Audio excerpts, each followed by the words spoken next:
Hello, everybody. Hey, welcome in to the OnlyBets Sports Betting Podcast alongside my co-host SternBets. I am PrinceOfPicks. Thanks for joining in today. Appreciate you guys stopping by and tuning into the podcast. We have got an excellent show lined up for you today. We're going to be covering a lot of matches, games, sports events taking place throughout the world's landscape today. We got a few matches taking place on the pitch, so we will be covering some of those over in Europe. We've also got some a light slate tonight in the NBA. Not too many games, just 4 games tonight. But we got some angles for those as well. And then, of course, we got college basketball and other sports as well that we will be covering, as well as I will be giving my personal recap and reaction to the Super Bowl. I was off the show yesterday. I wasn't able to make it. So I will go ahead and give my personal opinions on kind of how I thought everything went down. We'll be getting into that a little bit shortly here as well. So great show lineup for you guys again. Thanks for tuning in. Before we get into the picks, though, let's get into some official business. If you guys please can do us a solid, give us a rate, review, and subscribe to the podcast over on Apple Podcasts and on Spotify. It does wonders in terms of helping grow this community channel and podcast. So you guys have been great with your downloads. We've had over 1,000 listens in just the first 3 weeks of our show. So we're entering the fourth week of our show, and already we're over 1,000 listens. So you guys have just been outstanding, awesome with your support. But we're going to continue to try to give you guys winning picks on a show by show basis. You guys continue to do your part, and we'll continue to do ours. So thanks a ton for that. Greatly appreciative of all the support you guys have been giving us. Having said that, let's go ahead and start this show. Can't think of a better way to start it off than to pass it over to my co-host, Mr. SternBets, Mr. Mosh. What's up, bro? Hey man, yeah, we're doing well. I had the late pick last night, OKC against the Lakers, and while that was close, both teams shot exactly 20% in the first half of the fourth quarter, only making 3 baskets each for the first 7 minutes, and it was so frustrating. But of course, OKC did pull away in the end. Without Luka, I don't know what the Lakers are. Although I will say it was fun to see LeBron play his little heart out. But you can clearly see that he's not the same player. Like there's flashes where he takes the ball, he passes it. Like those are what he's good at. But taking those long threes to try to make up the game, that's not his talent anymore. So this is going to be very interesting in the upcoming future. I also want to recap Kansas, the Kansas game yesterday. They overtook Arizona to beat that unbeaten streak, which was just a crazy game. And of course, Drew was spot on in his analysis there. The only reason why he didn't bet it is because he is a fan of Kansas and he didn't want to, I guess, hedge against himself or bet on himself again. But that home court advantage is real. That stadium or whatever that court was rocking, and they didn't even hear the final whistle. It was so loud. Yeah, it was pretty intense. I tuned in towards the end of that game because I had my eye on the NBA. It was a 10 game slate last night, so most of my focus was on the NBA. But I did tune in to that particular one, and that environment was absolutely incredible. I mean, you could feel it through the television. Like, and I was texting Drew about it because I of course I listened to the show yesterday, and I told him, I was like, great call on that Kansas victory at home, and wow, what an atmosphere. Just probably the best in college basketball. I mean, you could just tell like that fan base is just rabid for their fans. So, and then going back to the Lakers and Thunder, you know what, that looked like a game that was without a lot of their big superstars. So that's kind of what happens, especially when you're playing the Thunder, who hangs their hat on the defensive side. Yeah, that was a grind fest, especially in the fourth quarter there. Yeah, well, we got the win. The win is a win. And we have some other winners for you today. Drew is here. Come on, Drew, give us your opinion on that last night's game again, with Kansas. That was a fantastic atmosphere. Like you said, that was a lot of fun. I really enjoyed watching it. Rock, Chalk, Jayhawk, KU. Let's go, Kansas. Oh, that was amazing. I was shaking a little. I loved it. I tried telling people in the other spaces I go in, man, you don't fade a team in that building. There's a reason the coach is 343 and 22 in that building, which is the most absurd record you'll ever hear. I've been in that building as a fan. I told Prince of Picks, man, when I was in that building, that's when I was a freshman when Joel Embiid and Andrew Wiggins were freshmen. And when you go in that building as a student, it's just one of the most electric things. You can't hear for a week after, but it's so worth it. I know you guys probably see videos of fans camping out. It's not necessarily them camping out of the stadium. It's called the lotto. You wake up early in the morning, and each student gets like a lotto number to how each group can enter the stadium. So like when people say they're lining up for just Arizona, no, they do that for every game, even if it's Utah or Greenville State or some random school, they'll do it for everyone. It's the best college environment. It literally feels like a religion in there. That's something I will say right there. It's just one of those things. Like I never forget this quote. John Calipari said this quote, man. He said that he doesn't like KU either. He said when you go in there, you have to prevent yourself from falling to the ground from the sound. That's how it's like a church, man. I said this to my buddies in my Discord when Darren Peterson was out, my betting Discord I'm in. They were like, oh no, Darren Peterson. I was like, hey guys, we have other players. Like we've beaten other teams. I've watched them without Darren Peterson. They're gonna get swallowed by the fog in the second half. They go up by 11, and then the sound, you could tell by Arizona.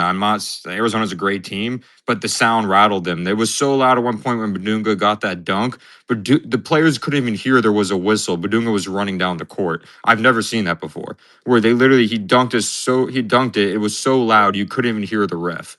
So great win by Kansas. One of our biggest tests coming this Saturday at Ames, but I feel like we can beat anybody, especially on that. We have a really good team, really good defense. Sometimes we play better without Peterson because I feel like when Peterson's on the court, we stand around and look and admire his greatness because he's so good, and I don't blame them. But when we don't have Peterson, we actually are more efficient as an offense. But the fact that we still won that game without our best player and our second best player, Melvin Council, didn't shoot well, that was impressive. Yeah, that was definitely an epic game and something to look out for if they're playing on their home court. Just watch out. And honestly, on the other side, I would very strongly think about fading Arizona the next road game if they're going to be playing against big, tall, strong, athletic Houston. big men. Yeah, that's going to be a rough matchup. It was the first time they played a top 4 team in the Big 12. Of course, they've beaten some good teams, even like UConn and Florida and stuff, but that was the first big test in the Big 12, personally. And Houston is actually, I would say, the second best home court in the Big 12. And Houston, they play physical, they're rough. They have another Hall of Fame coach, so. Yeah. All right. So I just want to let Prince of Picks give us his Super Bowl recap. And also real quick, because Pro Picks Football actually hit a first touchdown score on our show without even batting an eyelash. I think he had AJ Barner at plus 14 or something hundred. That was just a solid call. And I don't know if you guys are following his articles, but his articles did pretty well. So definitely someone that we're going to be interested in continuing to work with, and coming up to next season, maybe we can figure something out more of a permanent basis. And when we start coming around to the NFL draft, that's when we'll probably see him again. But Prince of Picks, give us your reaction to Super Bowl. Yeah, so I've heard from the general public, right? Of course, they're gonna say, "Oh, it was a boring game because it wasn't low, very high scoring," which typically happens, right? People like points; they don't like defensive games. But for me, I thought it was outstanding. I thought, but seeing both defenses fly around the football, just exactly as we kind of expected, right? We were all on the under. Now, we did have to sweat big time there at the end. I was sweating. Oh wait, hold on. You all had to sweat the full game. If you were following my picks, you only had to sweat the first half, which was 9-0. Good point. Correct. You're absolutely right. Yep. So you were on the right side of that. The rest of us, we were sweating that under. But in any case, though, I mean, it was kind of what we expected, though, right? Was two elite defenses just really imposing their will on the game. But what I thought was more the difference was, Drake May. He looked like a second year quarterback. He looked kind of skittish in the pocket. He looked like he was very uncertain of himself. He didn't really know what to do. He kind of looked he looked overwhelmed at many times. And look, I mean, shout out to Seattle's defense for making him feel that way. And also, New England's offensive line didn't do much to protect him either. So maybe schematically they could have done something differently to kind of give him a little bit more time back there. But I thought that was more the difference. I thought Sam Darnold looked more poised. He looked more like the veteran quarterback there because New England was getting pressure on him too. But he was able to kind of escape the pressure a little bit more and make some big time accurate throws down the field. And Drake May, he missed some. He missed some wide open players. I mean, he there was one that I remember vividly that there was a guy, I think he was running like a quick hitch route, and he was wide open. I mean, he was wide open, and Drake May completely overthrew him and threw the ball out of bounds. Like he just threw it away. So you could tell that the pressure was getting to him. Even when you looked at him on the sidelines, he just looked kind of like where am I? The moment just seemed a little bit too big for him. So I thought for me that was the major factor here in Seattle getting the job done in this one. But shout out to the Seahawks. They did what they had to do, and finally their offense kind of came to life there in the fourth quarter. But I guess if we were to project here real quick as to next year, right, a lot of times you'll see like the Super Bowl winner be favored to win the following season. I don't think that's going to be the case with Seattle. I haven't checked the odds yet, full disclosure, but even if they are favored, I wouldn't take them. I just think the NFC is going to get a lot better next year. I think the 49ers will get better. I think even the Cardinals might get better. The Rams should get a little bit better. You look at other divisions in the NFC, the Bears should get better on the defensive side. Maybe even the Vikings, even the Giants with John Harbaugh now. So I think you're going to see a lot more talent in the NFC next season. And so I find it hard to see Seattle repeating, but they got the job done. And so, yeah, congrats to the All right. Seahawks. All right. You want to hear who the Super Bowl favorites are for next year right now I on do. DraftKings? Yep. Seahawks and Rams are tied at plus 950. You have the Buffalo Bills, 1,100, Eagles at 1,300, then the Patriots and Ravens. Oh, sorry. Eagles, Patriots, and Ravens are all tied at 1,300. I don't know why the Ravens are on so high on this list. No. And then you have the Packers, Lions, Chargers, Chiefs, 49ers, Broncos. This is not, I do not necessarily agree with this list here. The disrespect to the Nope. Niners. Exactly. Disrespect to Niners. Disrespect to the Not Chiefs. being biased. Yeah, right. What are the Chiefs? What are their Chiefs odds right now? Plus 1,500. That's I crazy. think that You should think be that's crazy? much You think, higher. yeah, I mean, you think the Chiefs aren't going to do anything in the offseason to retool this team with Patrick Mahomes? I mean, come on. Like, no, I think I'm that their cap space is dead. well, They're maybe so. they're going to have a tough time this year. Yeah, maybe so. Yeah, I'll full disclosure. I haven't looked at their cap at all, but I think that the Chargers have value. Texans, 49ers, and Chargers jump out to me as value. And the Jaguars and Broncos are no slouches either. There's nope, some really good teams here. absolutely. And honestly, to your point, I don't think that the Giants are going to make the Super Bowl, but I think to make the playoffs, that might be a really fun look right there. Sure. Yeah, absolutely. Yeah. I mean, my overall point is just that I think the NFC is just going to be more competitive next season. So I don't know. I mean, I don't want to say Seattle caught lightning in a bottle. I mean, they did. I mean, they obviously did what they had to do to get the number one seed in the NFC. But yeah, I don't know. I just think there's going to be more quality overall. Here's the problem with every Super Bowl winner forever. This is what happened to the Eagles. This is what happened to the Chiefs. This is what Super Bowl happened to hangover. the Lions even. It's not even just a Super Bowl hangover. Yes, that's the symptom, or I guess the outcome. But the real problem is everybody steals your coaches. Right. They're Right. done. Right. They're the top talent in the league. Everybody's watching them. They're all single games in the playoffs. Everybody's watching their masterclass on Seattle's side. And what's the first thing that the offensive coach said at the end of the game? I'm going to the Raiders. Of course I'm going to the Raiders. Right. Head coach. That's a great point. So yeah. You get a brain drain a little bit when you have so much success. And then on top of that, you have to pay all the people that just won the Super Bowl, right? Because they helped you win a Super Bowl. They just made you a ton of money. So your cap space starts to harden a little bit, where you don't have that much maneuverability anymore, right? Usually a rookie contract. Not that this happened, but if the Patriots won, he would be trying to renegotiate, right? They're trying to give him a bonus.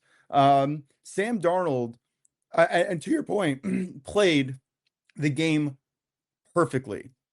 He was the definition of well coached. Don't try to do anything crazy. stay in your lane and don't lose us this game. And you know, like, you can say whether he's an elite quarterback or not. I don't necessarily think he's an elite quarterback, but being able to have a head on your shoulders in those situations, and granted, he was there a few times and made a few mistakes, so that gives him the edge over someone like who's coming out in a second year, like Drake May. But I will say that in the future, Drake May will have that advantage going forward now that he just experienced that.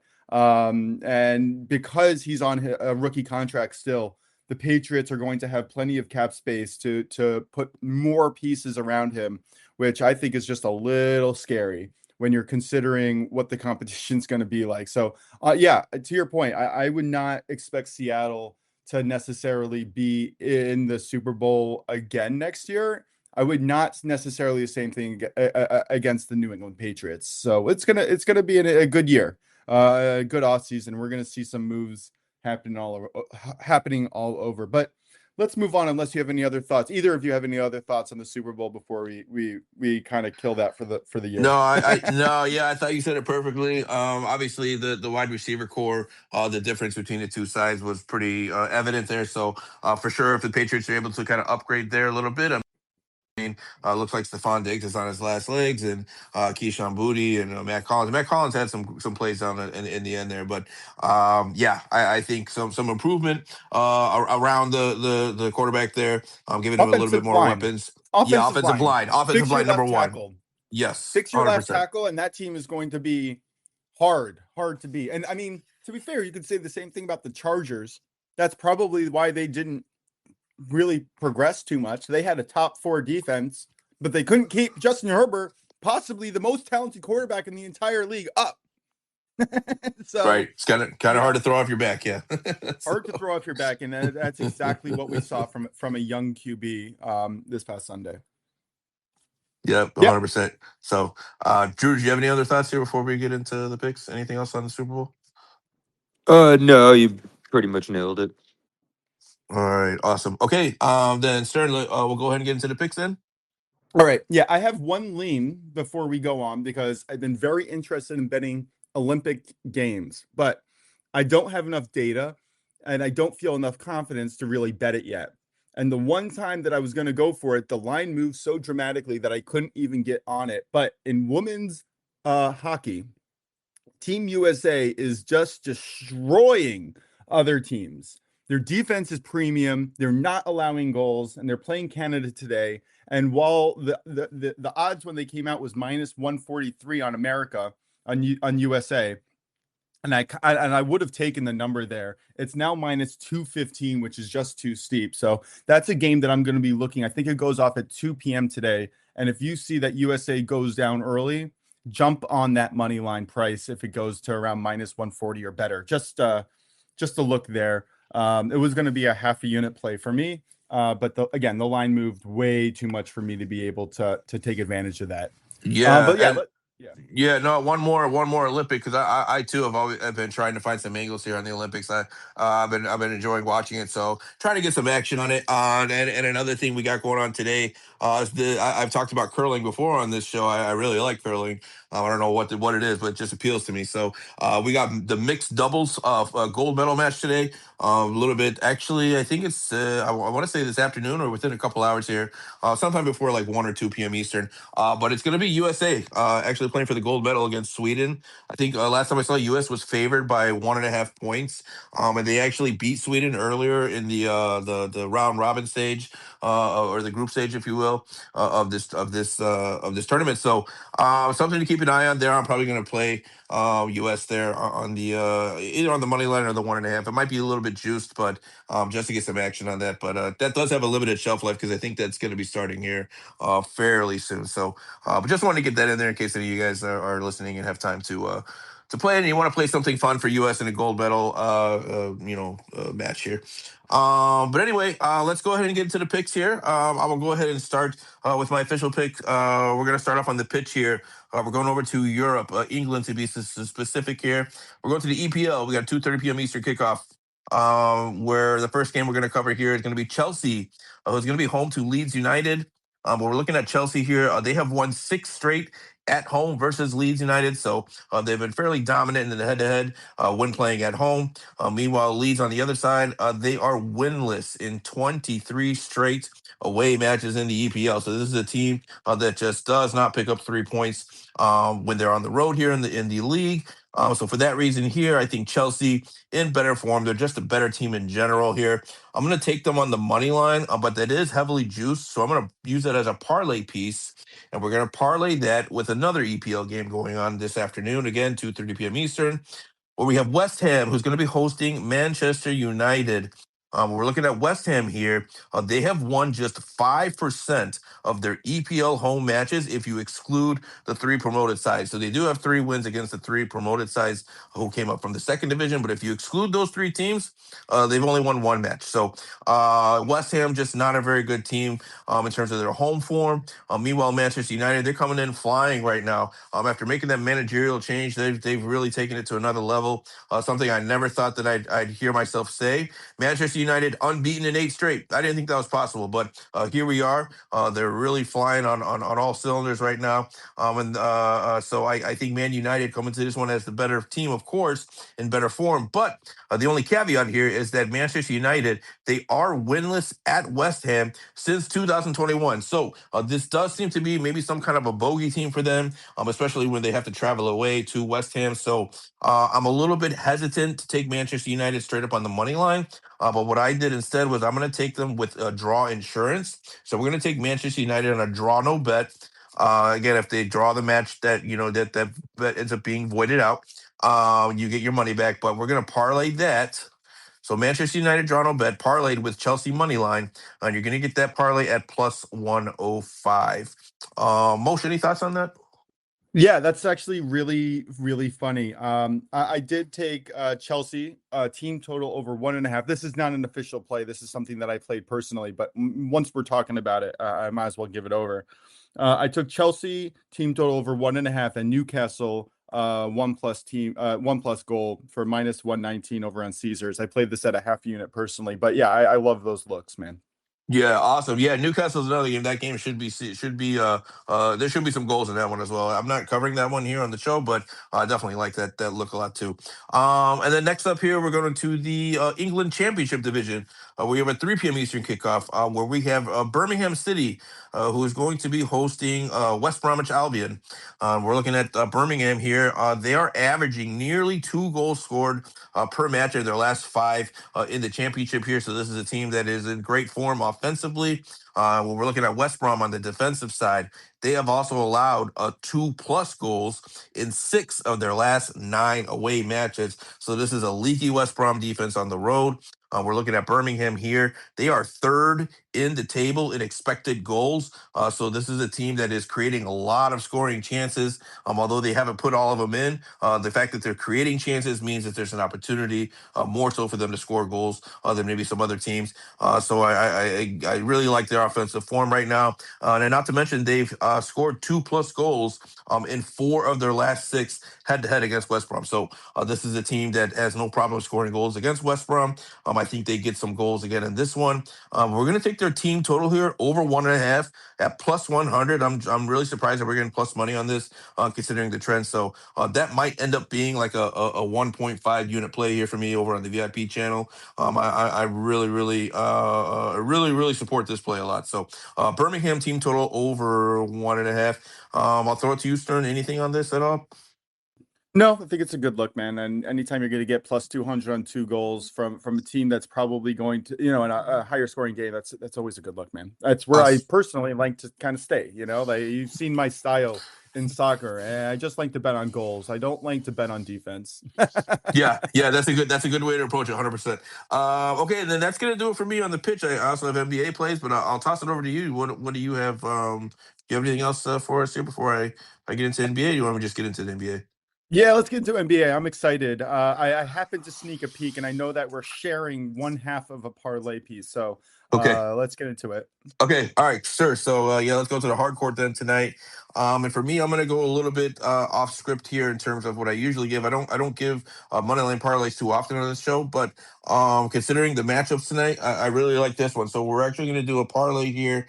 I'm on the Knicks money line. and we're going to accompany that with the Suns money line and the Spurs money line. So we got a 3-game money line parlay.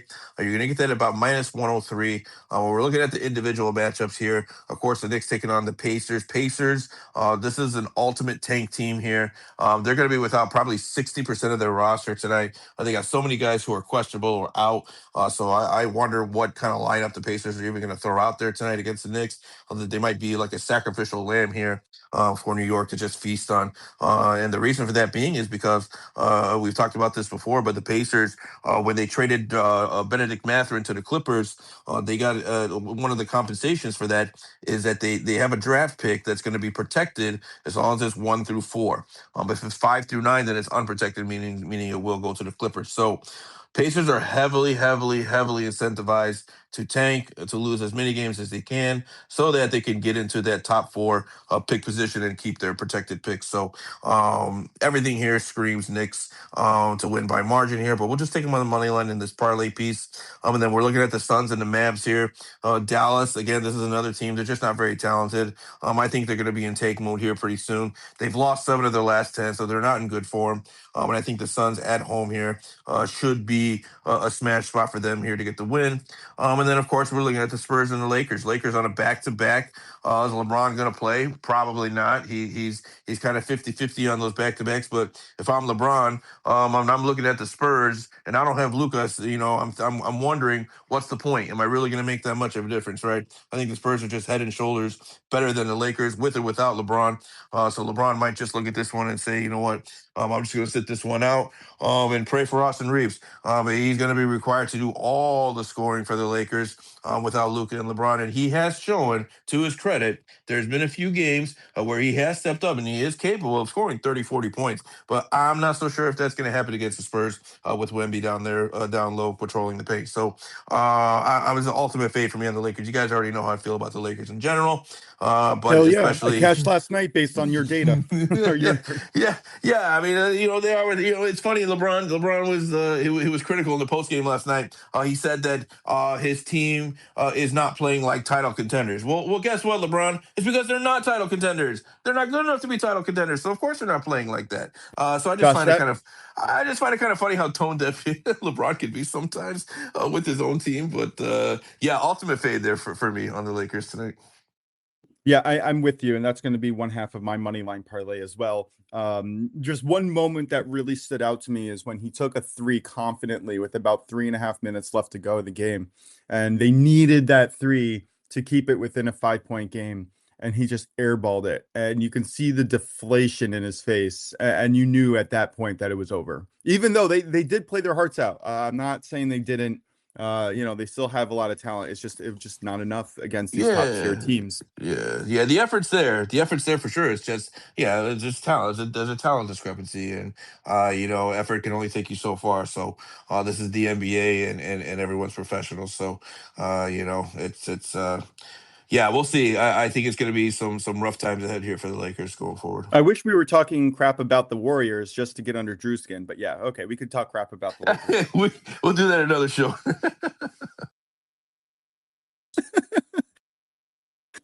Is that it? That's all you got for us in the NBA? That's all I got for the NBA. Yes, sir. All right, so I'm just going to jump in here. I do 100% agree that fading the Lakers is the move tonight. So instead of a money line parlay to get the juice down a little bit, I took a -1.5 spread parlay featuring the Rockets against the Clippers. I was only half joking, Drew. Sorry. And the San Antonio Spurs -1.5 against the Lakers. Quite simply, I think that the Clippers are going to be figuring themselves out a little bit without just with the recent trade deadline, getting their new team together and formatted is going to be it's going to be a road. I'm not saying they're not going to be successful. I think they have a talented team, but they're going against an incredibly stout defensive team in the Rockets, and I do not see them being able to take the win here on the road. I just don't. This is going to be a really tough spot for the Clippers. And then, like we just said, the Lakers are not the same team with or without LeBron. If Luka's out, there's not a lot of a chance for them to really kind of keep it close in the end of it. I almost took the spread here, but they did play their hearts out last night, and I saw a lot of spunk. So I'm just going to take the -1.5 spread parlay featuring the Rockets and the Spurs at -122. I think you can get this pretty much everywhere, but I got it over on MGM. I think that's a really good look. Any thoughts there from either of you? Yeah, I mean, I think for me, I'm curious to see what Benedict Mathurin does tonight for the Clippers. He's supposed to play, so I think that's definitely going to provide them a spark offensively. And I don't know about the Rockets. I'm kind of 50-50 on them. I know they're kind of Jekyll and Hyde for me, and I need to see more consistency from them before I fully back them. But same for the Clippers. So yeah, I'm iffy on this one. I personally I took the Clippers on the spread. I think it was +7.5, if I'm not mistaken, is what I got it at. But yeah, that one could go either way for me. So we'll see about that. And then of course we've talked about the Lakers enough. So those are my thoughts Let's on hope that. we both cash. Yeah, Yeah, exactly. yeah. There was a lot of money coming on the Clippers, but the line was not budging, which signaled to me that sharps are comfortable -7.5 on Houston. So that's kind of why I was like, I'm not going to pick the spread. I'm just going to go with the money line. That was Right. really one of the more deciding factors for me. And if any of you guys aren't checking public versus sharp money, go do that. I'm not saying it's easy. You have to figure out your sites and you have to figure out where to go. Action Network only has DK data, which is usually only public money, or mostly public money. So there's angles that you have to figure out, but getting a subscription to try to see what the sharp money is doing is very valuable, to just make sure that at least on a very baseline that you're not making the public dumb money moves, Right. Sure. Of course. which Drew, I'm did sure you? we've all done. Yeah. Oh, well, raise my hand here. Yeah, I had a couple NBA looks. Go for it. Yeah, go for it. What you got? Oh yeah, perfect. Yeah, I would say some of them are actually. There's a couple overs I would suggest to look out for. Yes, we have the Clippers and the Rockets to look out for. Yeah, I know. These teams have good defenses and such like that. But if you look at these, like this is a major trend. But if you look at these teams, last 8 meetings, the 210.5 has covered easily. The last two times these guys faced, it was like 228 and 236. These two teams, personally, in my opinion, uh, they both, for some reason, like to score a lot against each other. And we know the Rockets defense can be leaky at sometimes. And I think Kawhi Leonard is still expected to play. Yes, they don't have Harden right now, but they didn't get Benedict Mathurin and such, just to basically not score points. And I don't trust the Clippers. Defense as much recently, and both these teams know each other well. They know how to score against each other. That's my first one. I don't know what you guys think. Yeah, I think that's a sharp look. No real commentary on that, but It- it seems It's a that's big where trend bet. it seems like that's where people are kind of leaning towards sharp and public. Yeah. Yeah. And the other one I'm going to say is I think this total's too low, no matter who's playing again for the Lakers. But 227.5, hell no, that's way too low in my personal opinion. Excuse my language. But if you look at the last two games, the Spurs played alone. I'm pretty sure they combined for 250 plus points against the Mavericks, and the Spurs have allowed at least 100 points in multiple games. They're 7-2-1 to the over. And like no matter who's playing for the Lakers, I think they'll get points. Because the Spurs defense has been leaky on the perimeter. If you look recently, and the Lakers defense isn't great, I can expect the Spurs to get 130 to 140 points. The Lakers getting 115 or so. I think 227.5 is way too low for these two teams that allow points and can't score points no matter who's playing. I think that's a good look. The Lakers specifically shot abysmally. Dismally? That's wrong. Anyway, they shot terribly in the last quarter. Abysmal is the word you're looking for. Abysmally. Nope, that doesn't work. Abysmal. Abysmal. No, just abysmal. Yeah, just. There's your English lesson for the day. Yeah, I think that's a really sharp look. I do. And they still not scored think- 110. Yeah, it's not. This team is not going out and just knocking down threes left and right, and that's what's going to be needed to sell on the load here. So something the Lakers can do, they can definitely shoot threes. And another thing about the Spurs is especially with how good Stephon Castle and stuff can be, they can easily score 130 in this game. I guess my only input on this would be I kind of feel like if the Lakers are to have a good offensive game, I think it's kind of correlated to Austin Reeves having a good game. I think the Lakers go as Austin Reeves goes. So if you're looking at Lakers to team total overs or anything like that, I would also look at Austin Reeves overs. Maybe like I'm not sure, I haven't checked his lines yet, but maybe 30 plus, something like that, 25 plus. I think those two are kind of correlated in my opinion.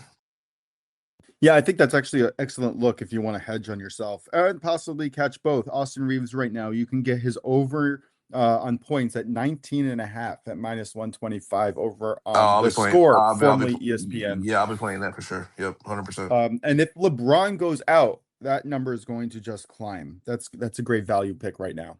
Yep. So I would suggest if you guys are listening, right, anyone listening live, or any of you guys listening before the injury reports come out, get on Austin Reeves before LeBron's declared out, because Oh, I have a and feeling he's going to be declared out.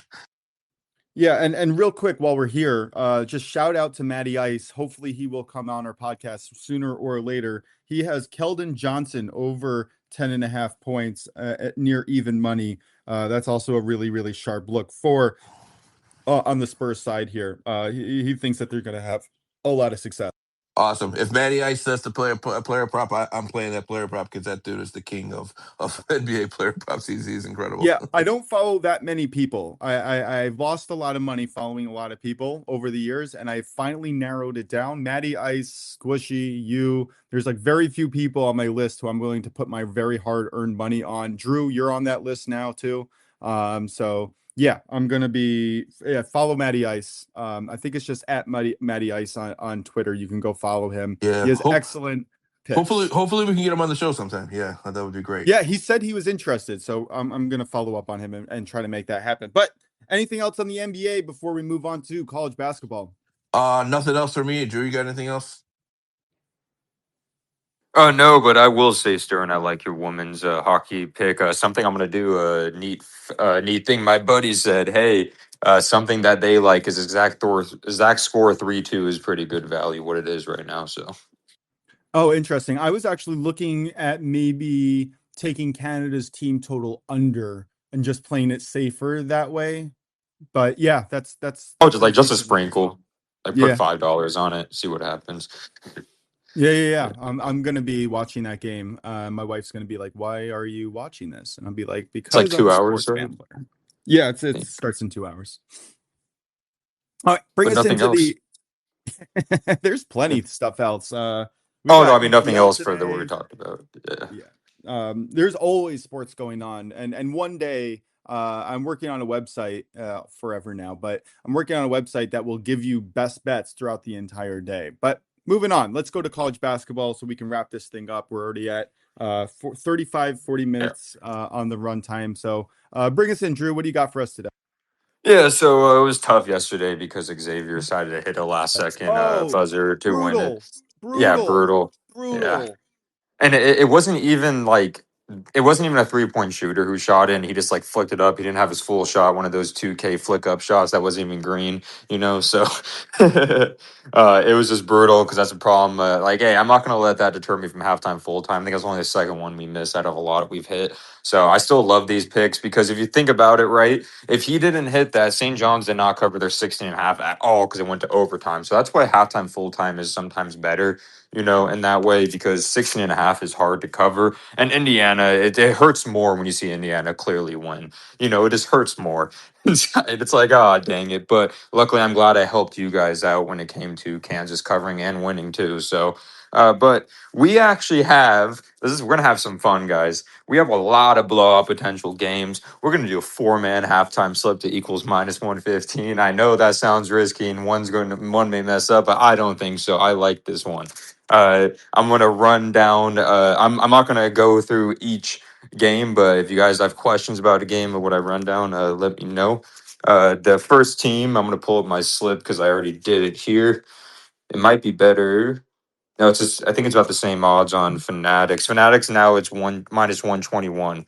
So it's Duke halftime full time against Pitt. Houston halftime full time against Pitt. Houston halftime full time against Utah. Colorado State halftime full time against Air Force, and then Utah State halftime full time against Fresno State. Personally, I love this. I'll just say this: Pitt is terrible. Duke's going to want revenge. I think Duke's going to destroy Pitt. Houston at Utah. Houston's a great road team. Utah, personally, even though there's elevation there, I don't see it happening. And then Colorado, well, as we all know, Air Force is probably the worst offense we will ever see.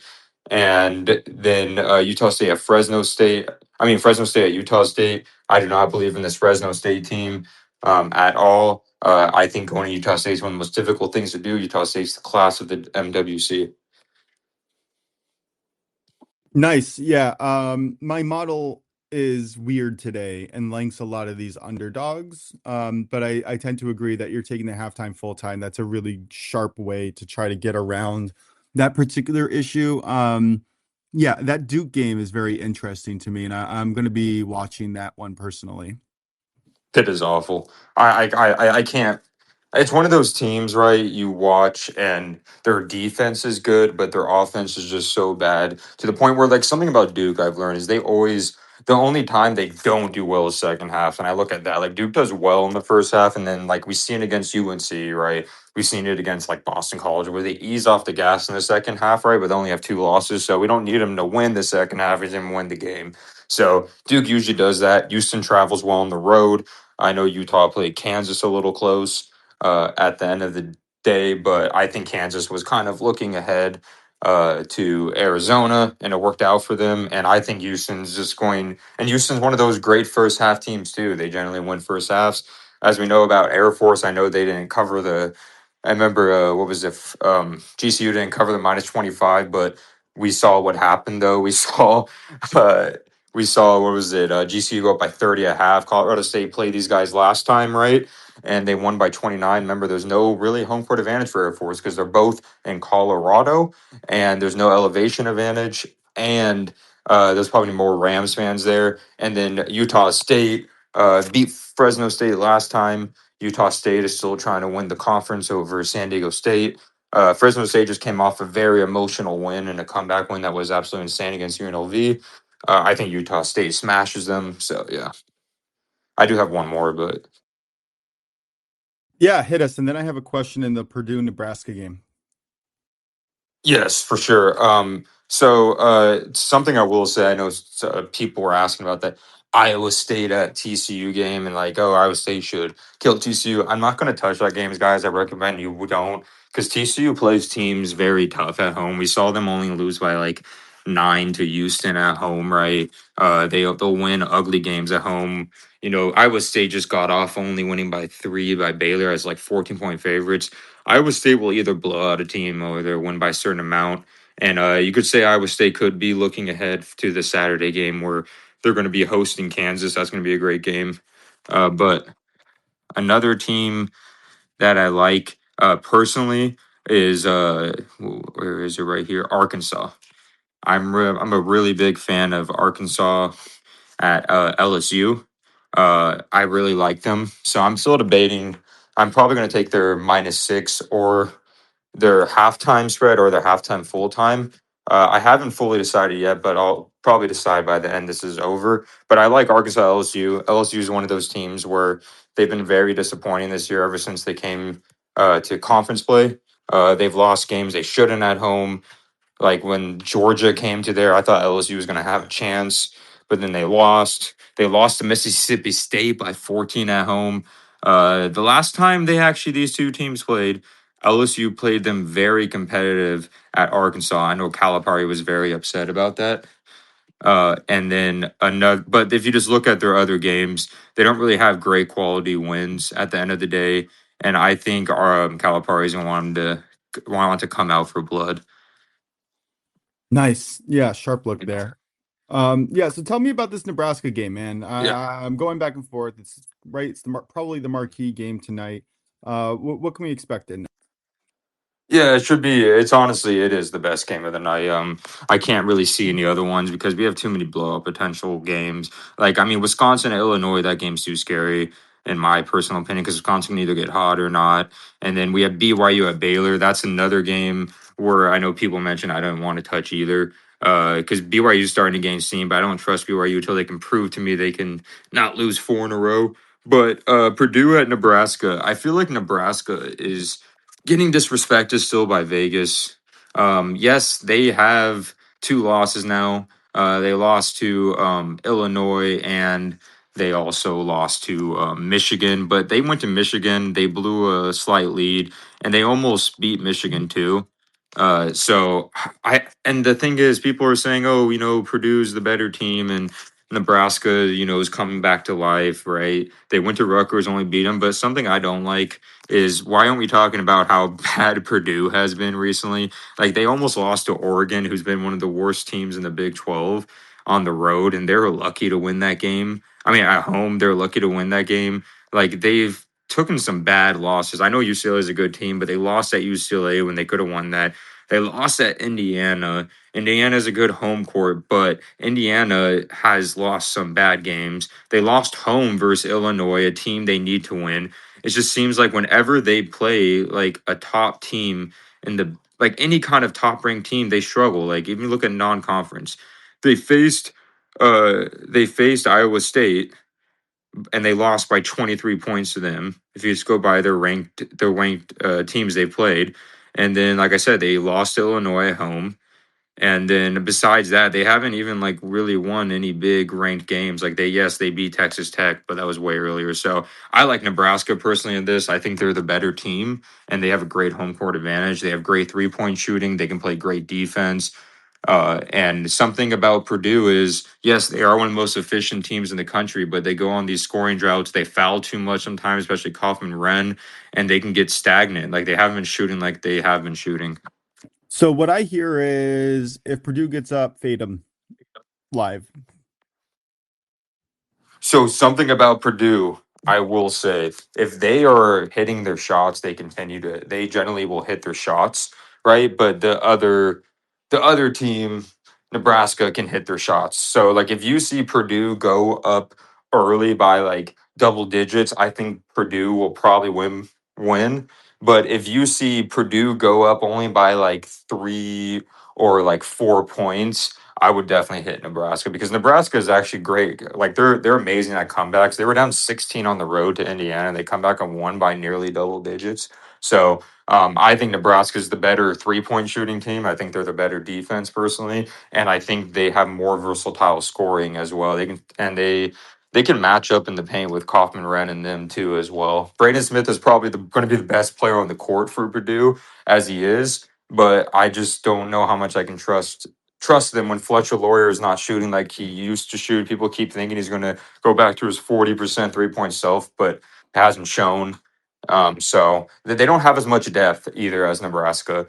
Like honestly, like they don't have the depth at all. And if they cannot have their bench players produce, then they're gonna have a hard time with Nebraska's depth, such as Braden Frager and co. That's awesome analysis, man. Thank you so much. We should have a show just on live betting at night. But I mean, I have 3 kids and a wife, and it's hard to get there. But if we ever did, honestly, we should just have a whole sports network show. So if anyone's listening and wants to sponsor us for that, it's only a few mil. Anyway, I'd recommend half a unit on this game or less if you're going to do this game because I think it's going to be an amazing game to watch. Because I have a boost on DK for this game, and they only let me do like half a unit on it, so I might just do that so I can be a little more interested in the game. So I think it's gonna be the best game of the night, and I'm glad it's one of the earlier ones. Yeah, 100%. I'm gonna be waiting to use that DK boost live if I can. Yeah, I do have one lean in college basketball today. My spread picks haven't been that hot in college basketball, at least my leans, but my totals have been. And shout out to Mike McClure for his models. Those are the primary models that I use. I do have other models that I kind of use and I compare them, but his is the primary driving factor behind some of my picks. Oklahoma State versus Arizona State under 161 has a huge edge, and I'm playing that at a half unit as well. Any thoughts there? And then we'll recap our best bets and get on with our day. Yeah, for sure. It's at Arizona State, right? Yes. Yeah, so something I've noticed because I've watched a few Oklahoma State games, and something about Oklahoma State, they're way better at home than on the road, which is most teams, but like they're way better at like scoring wise. Like I know Arizona is like one of the top teams in the country, but when they faced Arizona, Arizona just built a wall against them. They only allowed 47 points because Oklahoma State can get hot from three, but they're not really like known as much as a 3-point shooting team. And personally, Arizona likes to run up and down the court. Arizona State. So I personally like this under. Oklahoma State has participated in some pretty high scoring games at the end of the day, but because I remember they went on the road to Texas Tech. It was like a 102-80 game, and those don't usually happen. But then they go at Utah, and it's only 81-69. So it just depends, though, of how well Arizona State plays defense, because this can either be like a 180 game or like a 140. Nice. Yeah. And I think that when you have those higher scoring games, it kind of influences the public to bet the over because you want that excitement. You want the fast play. You want the points. And I think that the model is just saying like, hey, no, like here's the numbers are the numbers and this is what we're going to get. And I don't think that we're going to go with the public on the over. So the sharp play is on the under.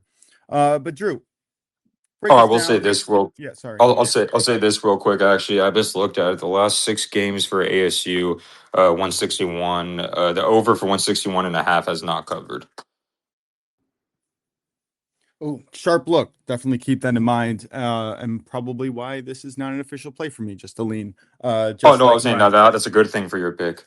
oh, okay, sorry. Yeah, I'm saying over 161. So the under 161 has covered the last 6 games for Arizona State. Oh, nice. Okay, cool. Yeah. Nice. That does make me feel a little better now.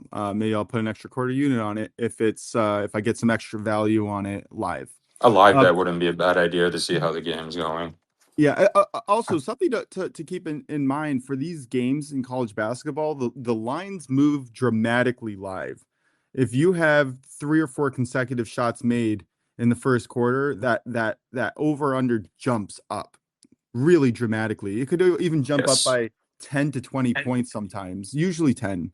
And then you can Tempo usually matters. See how fast they're playing to start too. If they're playing slow to start, that's when you're gonna feel like it's gonna be a slower game, And if they play fast to start, it's like, oh crap, So You know what we need from you, Drew? I'm not giving you homework or anything like that. It's not like that. But something that I would like to do at one point is create a live betting sheet for college basketball or any sport that you feel comfortable with, just to be like, this is what you should be looking out for in any given game, so that we have like a live betting guide. I was trying to create that for Major League Baseball last year, and I just got bogged down with how many things that I oh, had to I do do. that for college basketball. Oh, I do it nice. for Yeah. total. Like I tell my AI, hey, like, can you give me the live betting guide when to bet like an over, and it'll tell me, hey, if you see this many points scored within the first 5 minutes and stuff, it'll tell me like what to do and stuff. And they say like stay away if you notice it's been inconsistent, stuff like that.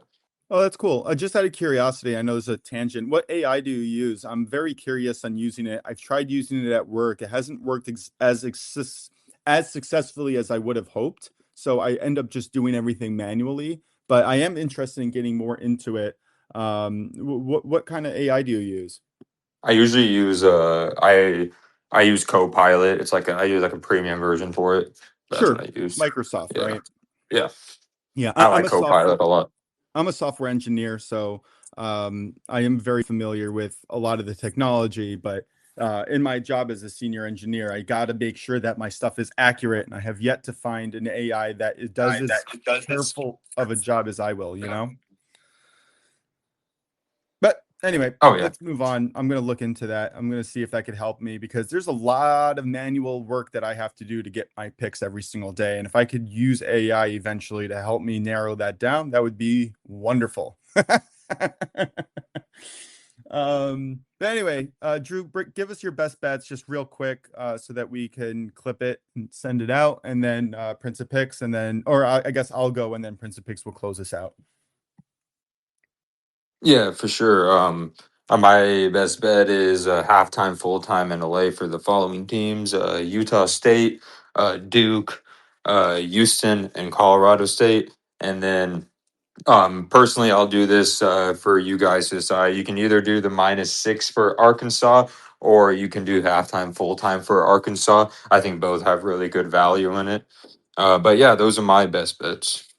Nice. Yeah, I'm doing a -1.5 spread parlay in the NBA with the Rockets and the Spurs. I am fading the Lakers and I am fading the Clippers. I think that's really good value at -122 over on MGM. Prince of Picks, give us your best bets and close us out, man. Yeah, absolutely. So for me, we're going to go to the pitch here in the EPL, where we have a two-pick parlay. We're going to take Manchester United on a draw no bet, and we're going to parlay that with Chelsea on the money line. You're going to get that at about plus 105 odds. And then we're also going to go to the England Championship Division, where we're going to take Birmingham City on a team total over 1.5 goals. We're going to get that one at plus 100 odds. And then finally, we're going to go to the NBA. We have a three-pick money line parlay. We're going to take the Knicks on the money line, Suns on the money line, and the Spurs on the money line. Parlay those three up together, you get minus 103 odds. And with that, we will go ahead and close it out for you guys today. We appreciate all you guys' support. Thanks for tuning in. It's been a great show. Hopefully, we will continue to give you guys winning tickets on a show-by-show basis. Real quick before we get out of here, just a reminder, please give us a quick rate, review, and subscribe over on Apple Podcasts and Spotify. We really appreciate all you guys' support. And until next time, we will see you guys tomorrow. Thanks, everyone.